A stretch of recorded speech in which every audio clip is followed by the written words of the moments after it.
lot of exciting stuff to talk to you about. We're the company that manages the all the intellectual property revolving around Edgar Rice Burroughs' works, the Master of Adventure, that's Tarzan, John Carter, Carson and Venus, Pellucidar, Beyond the Farthest Star, all sorts of wonderful works of science fiction and fantasy. Next year we'll actually be celebrating our 100th anniversary of our company, so there's not a lot of companies that can say that. It's a very unique little company. But we're here to talk about a lot of exciting things, and we have, I'll just kind of introduce everybody. We have Wolf Larson with us. Give a little bit bigger of an introduction when we do your segment there. But Tarzan actor Wolf Larson, so we've got a real life Tarzan here. We have Jim Solis here. Jim is the president of Edgar Rice Burroughs Incorporated, our fearless leader. And then we have Kathy Wilnax, our vice president of operations. She makes everything go with our company. So, and I am Christopher Paul Perry. I'm the director of publishing. So let's just dive right into Wolf here. The name Wolf Larson is known to Tarzan fans the world over. He starred in the Tarzan television series from 1991 to 1994, right? Okay. Which ran for 3 seasons and 75 episodes. You can still watch it today on the Peacock Network and on Amazon Prime. He's the only Tarzan actor to hold an MBA degree. Worked for several years as a college professor teaching business and economics. He's also a writer and a producer. But today he's here to talk with us about his time as Tarzan. So, what's that? Switch the slide. There we go. Wow. So, you remember that those days? Yep. Need to get back to the gym. Do I have to sit down? I can't stand up. Can you guys hear me if I stand up? So they wanted me to talk a little bit about being Tarzan, a little bit about the show. I don't know how much you guys, the show's so long ago, who knows if you guys even remember it, but it was 3 seasons. We shot in Palenque, Mexico the first season, in Port Escondido the second season, Acapulco the third season. Palenque by far was the best location in terms of production value for the jungle, but it was also the most difficult location to shoot. So the crew said they wouldn't come back for a second season if we were going back to Palenque. I personally liked it, and if you're not familiar with Palenque, which probably a lot of people aren't, it was one of the Mayan cities. And so we had these spectacular ruins there. We had wonderful locations, and if some of you are film buffs, if you remember the movie Predator with Arnold Schwarzenegger, that was shot, part of that was shot in Palenque. The scene where he jumps off, or his character jumps off the waterfall, which is a 100-foot waterfall, was a waterfall called Nisselhoff. And we shot there, and it had actually caves behind it, which nobody knows. If you ever go down there, there's caves behind the waterfall, which you can go on for, you can get lost in those caves. So, and then there was another location called Agua Azul, which almost looked like it was man-made. It was these turquoise waters coming cascading down from the hills or mountains that were there through the jungle all the way down, and so then tropical, lush jungle. Like, I haven't been there in 30 years, so I don't know what it's like now, but back then it was as jungle as you could possibly imagine. The downsides, the coldest day would be 100 degrees. It was always over 100 degrees. The humidity was almost 100 degrees. It rained every night. You came into the jungle, there was steam coming off the ground in the morning when you got there.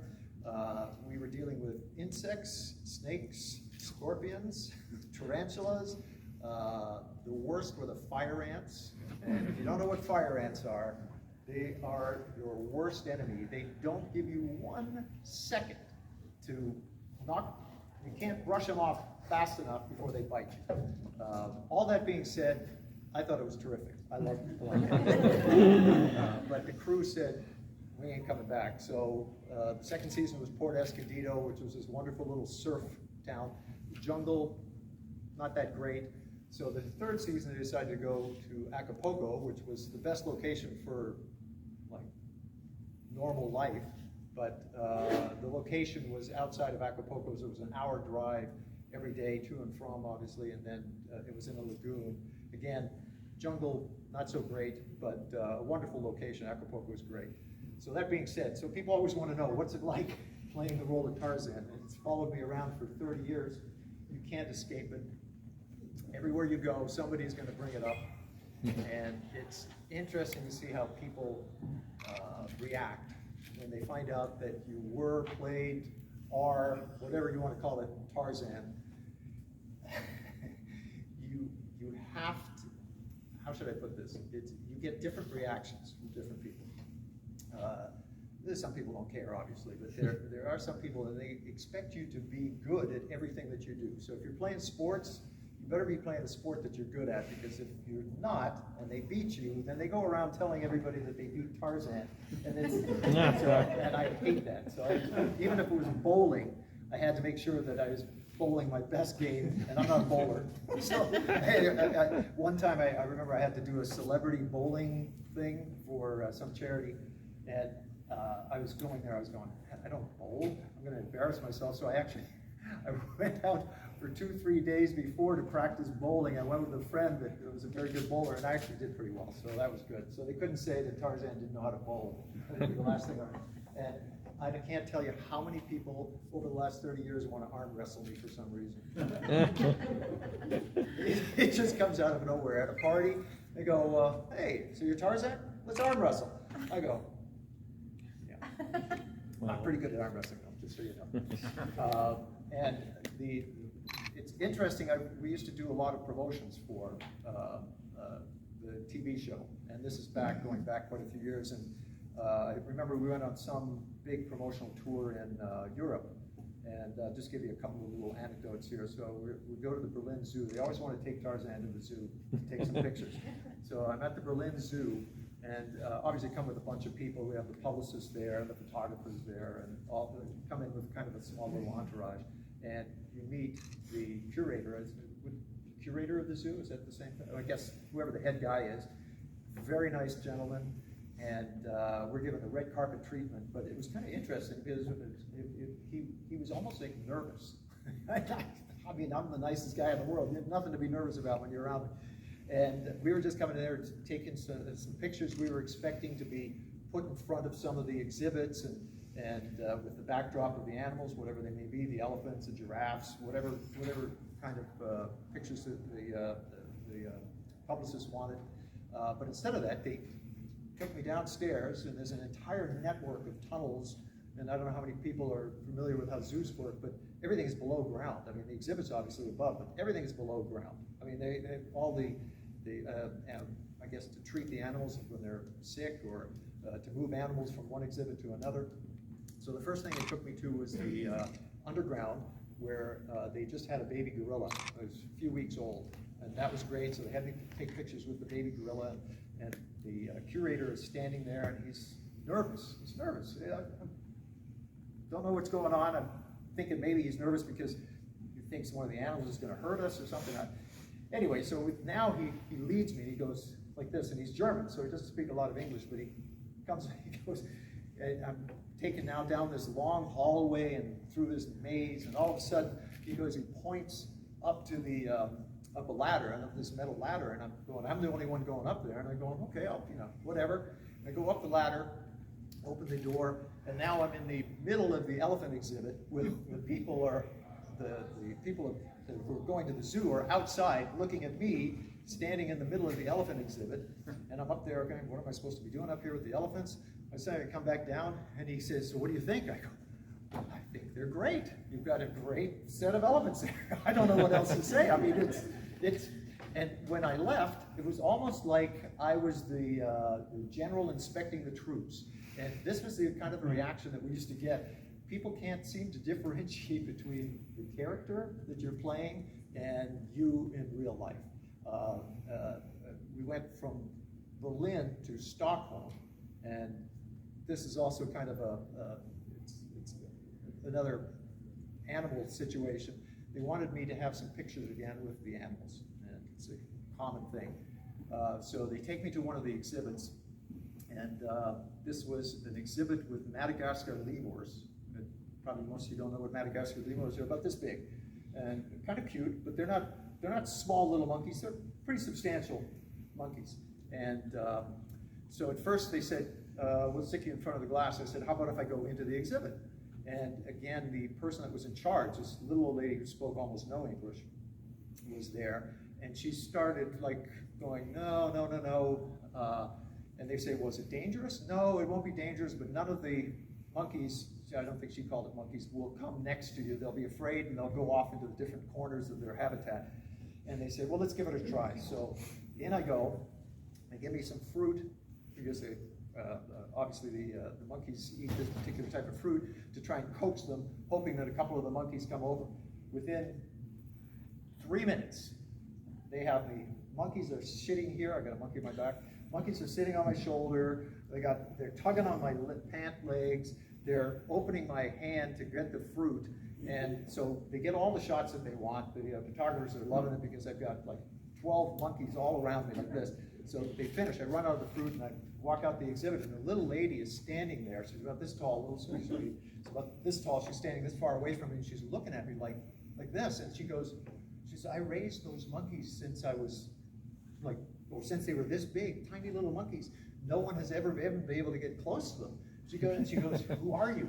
And I go, I'm Tarzan. And I just walk down the hallway. It's this long hallway, and at the end I go all the way down, and I look back, and she's still standing there like this with wide eyes looking at me. I thought it was one of the funniest things, and I don't think anyone ever told her, because they didn't tell her what I was doing there. They just said, somebody's coming in with a crew. Some of the animal experiences, because people always ask me over the years, what was it like working with the animals? We worked with a lot of animals. We worked with, you name it, obviously the big three, cheetah, Numa, Tantor, but we had baby lions, baby panthers, we had pythons, we had an assortment of different snakes, we had, my God, I mean, there were so many. Trying to tell you some of the highlights of working with the lion. So I don't know how many people of you come in contact or close proximity with a lion. Probably not that many. Pretty formidable creatures when you come up close. You're looking on television, you're going, oh, okay, fine. And for the most part, they're pretty docile, especially when the heat's 105. They're just sleeping most of the time. But they wanted me to do something called a lion hit. And again, that's a kind of a movie term for the animal jumping on you, and you interacting with it, and they get that one shot where the lion looks like he's attacking you. So to set that up, where that person's sitting at the end of the hallway, they put a rock about this big, and the lion's trained to stay on that rock. And then I'm standing here like this. The cameras are kind of behind and on the side, and they give you a piece of meat. And the thing is, they don't tell you a lot before. They're kind of walking you through this as you go. And we were shooting on such a fast pace. We were doing 3 shows in 6 days, I believe, at the same time. So you're just going from one set to another set, to first unit to second unit, you're bouncing around. And for the most part, you don't know what's going on. You're just being told, here's where you need to be, and this is what you need to do. So I get there, and they're going, okay, we're going to do a lion hit. And I go, okay, lion hit? Explain a little bit more what a lion hit is. And they go, the lion's going to look like he's attacking you, and it's going to be quick, easy, it's going to be done in no time. I go, okay, fine. So that's when they give me the piece of meat. All right, so now I'm standing there, and they said, so when the lion runs at you, I said, he's running at me? They go, yes, he'll be running at you.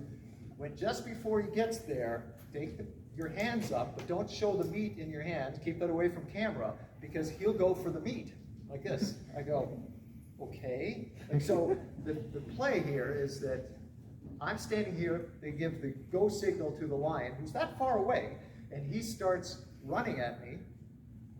And just before, when he hits about here, I'm supposed to raise my hand. He's going to go up. He's going to put his paws on my shoulders.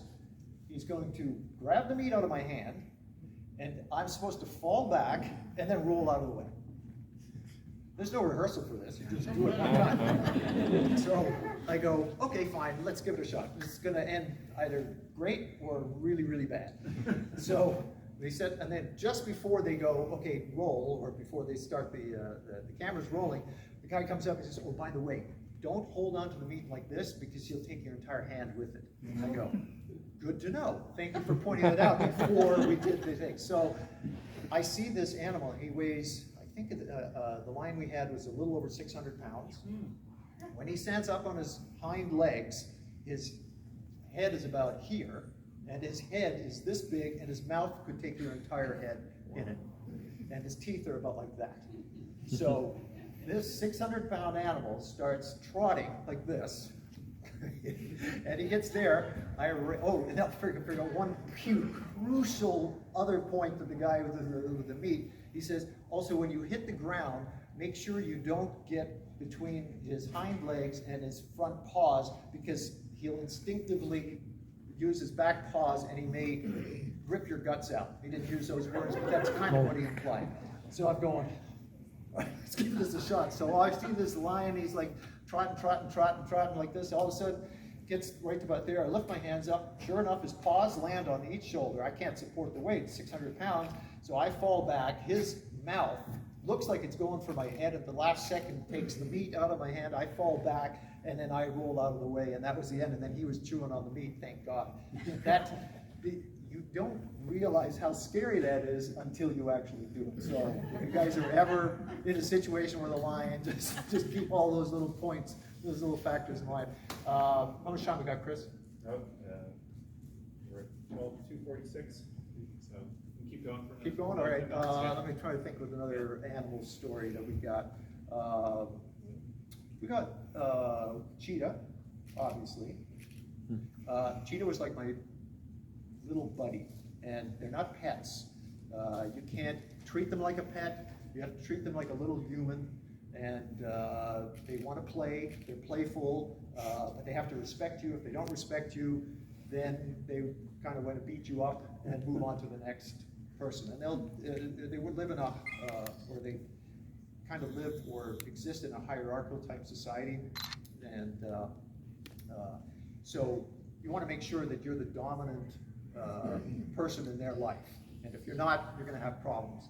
So I used to play with them kind of like you would play with your little brother. A lot of wrestling, a lot of play holding him down to show that I was stronger than him, because if he thinks that he's got a chance to take you out, he will. So all that being said, it was a fun experience. It's very, very smart, and he was, I think at the time, 3-4 years old, so he wasn't full grown, but very strong already. I remember a scene where we had to do a swing from the treehouse to a cliff that had a ledge on it, and it was probably about 100 feet over a ravine, and I think from the highest point we're about probably 35 feet up, 40 feet up, at the lowest point maybe 20 feet, and then it goes up. So again, because the chute was so fast, they used to have my stunt double, who was about my size, my weight, would set up a lot of these stunts. Then they would rush me over from first unit to second unit to shoot to shoot it. He would do the entire setup, and I'd get there and film it. He was off doing something else. So the second unit crew didn't have him available to set up the stunt. So to set up the stunt, they used one of the crew members, who was a great guy, but only weighed about 140 pounds, and didn't have cheetah on his back. At the time when I was doing Tarzan, it was about 215.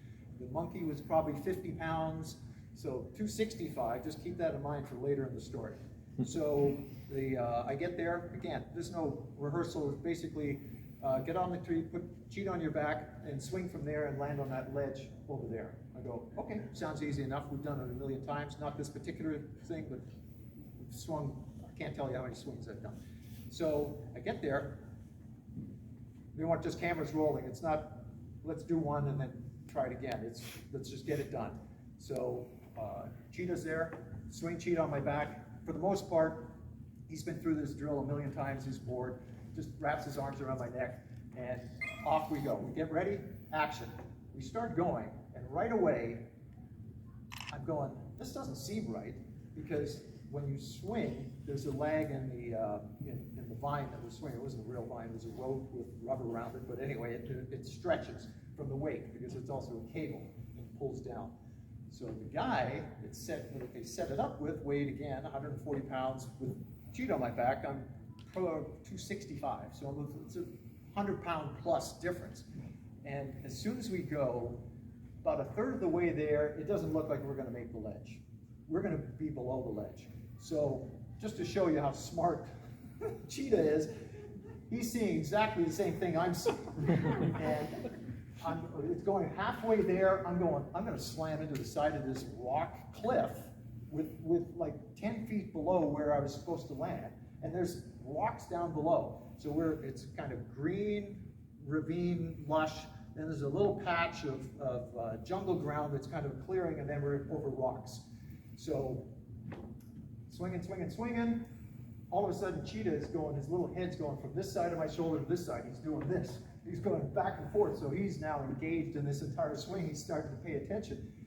Halfway there, he's gone. He's just he's disappeared. I look down, and he's jumped off the ground about 25 feet, and now he's looking. Now he's looking at me, and it was a scene out of George of the Jungle, not Tarzan of the Jungle, because I slammed into that, and we're going fast. I don't know how fast we're going, maybe 10 miles an hour, but it's fast enough, bam, right into the side of the cliff. And I scraped my entire side, and the danger was if I would have fallen off, I would have fallen into the rocks and stuff like that. So that was my other animal cheetah story, but that was another one. I got so many, I could be here for 2 hours telling you. I was just checking with Chris. Where are you on time, Chris? We should probably go to the movie TV update. That's what actually I was here for. Yeah. So. Yes. So That's great. Thank you. but thank you. Thank you. All right. That's-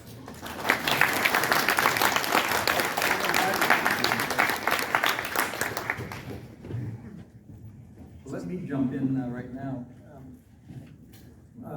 I got reacquainted with Wolf about 3 or 4 years ago when he paid us a visit in our Tarzana office, and he was inquiring about the Tarzan live action rights. And at the time, they were with Warner Brothers, and of course we got our 2016 movie, Legend of Tarzan with Alexander Skarsgård and Margot Robbie. And Warner Brothers had a period of 3 or 4 years before still keeping the license until they had to do a sequel or give us the rights back. And if you recall, that during that time they were acquired by AT&T, and somebody inside of AT&T thought at $356 million, Tarzan didn't deserve that particular film doesn't deserve a sequel, and now you need $500 million to justify a sequel.